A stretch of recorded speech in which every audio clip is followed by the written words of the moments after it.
친구들 반갑습니다. 김영광 목사와 함께하는 차세대 5분 요리학교에 오신 것을 환영합니다. 자, 오늘은 구원의 서정 중에 가운데 5번째에 해당하는 칭의에 대해서 함께 생각해 보려고 합니다. 칭의. 조금 어려운 단어로 여러분들 느껴지겠다 싶은 생각이 드는데요. 목사님이 한번 쉽게 설명을 한번 해보도록 하겠습니다. 칭의는 원래 법적인 용어입니다. 법적인 용어.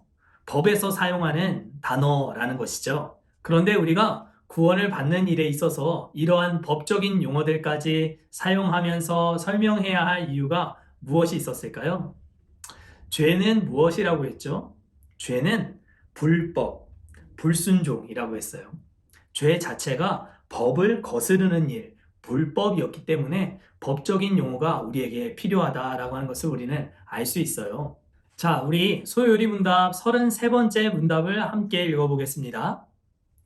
의롭다 하심이 무엇입니까? 의롭다 하심은 하나님이 값없이 주시는 은혜의 행위이고 이로써 그분이 우리의 모든 죄를 용서하시고 우리를 자기 앞에서 의롭다고 여겨주십니다. 이것은 오직 예수님의 의를 우리에게 돌려주시는 일이고 우리는 오직 믿음으로 받습니다. 여러분, 이미 설명했듯이 아담 안에 태어난 우리 모든 사람들은 다 원죄를 가진 죄인으로 태어난다라고 하는 것을 이야기했습니다. 죄인은 반드시 그 죄에 따른 형벌을 받아야만 하는데요. 그 형벌을 우리 예수님이 대신 십자가에서 다 담당하셨지요. 그래서 예수님이 이 십자가에 달려 죽으시는 이 순종은 두 가지로 나타났다라고 우리가 배웠습니다. 첫 번째는 뭐였죠? 수동적인 순종이었고 두 번째는 능동적인 순종이었다라고 했습니다. 첫 번째 이 수동적인 순종은 우리 모든 사람들이 가지고 있는 이 죄를 예수님이 스스로에게 전가시켰다라고 하는 의미라고 했고 두 번째, 능동적인 순종은 예수님이 일생을 사시면서 모든 율법에 있어서 흠이 없는 완전한 삶을 사심으로 말미암아 우리에게 나누어 주실, 전가시켜 주실 의를 이루셨다라고 우리가 배웠습니다. 그래서 예수님이 전해 주시는 이 의, 예수님이 전가시켜 주시는 이 의로 말미암아 우리는 의를 받게 되었습니다. 우리에게 전가된 이 예수님의 의로 말미암아 죄인된 우리가, 원죄를 가진 우리가 죄인이지만 의인일 수 있는 상태가 되었다라고 하는 것을 칭의라고 합니다.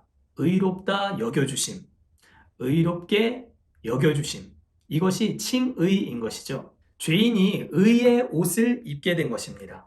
물론 이 땅을 살아가는 동안 우리는 원죄의 그 영향력 아래서 여전히 많은 자범죄들을 지으며 살아가는 죄인이지만 그럼에도 불구하고 예수님이 전가시켜 주신 그 의의 옷을 우리가 입음으로 말미암아 사람과 사람 사이에서는 우리가 여전히 죄인이지만 하나님 편에서 보았을 때는 우리가 의로운 사람이다, 의인이다 라고 여겨주시고 선언해 주시는 것, 이것이 칭의라고 할 수 있어요. 이것이 바로 복음의 꽃이라고 불리는 이신칭의라고 할 수 있어요.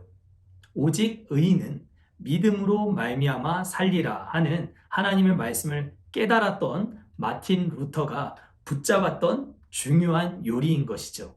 그러면 칭의의 특징, 그것은 무엇이 있을까요? 두 가지 특징을 정리해 보았습니다.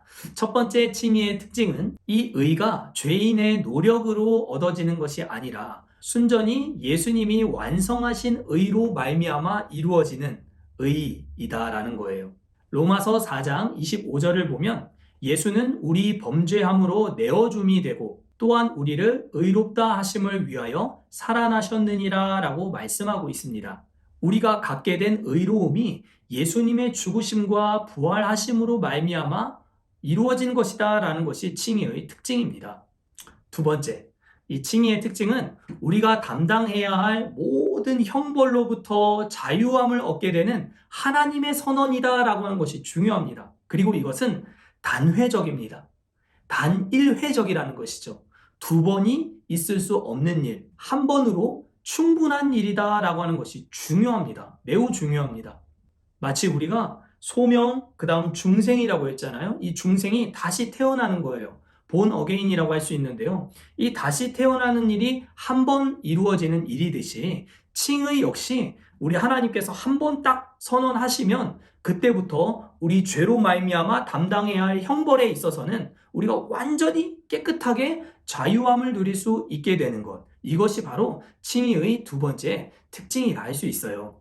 그러니 이 칭의 요리가 얼마나 중요합니까?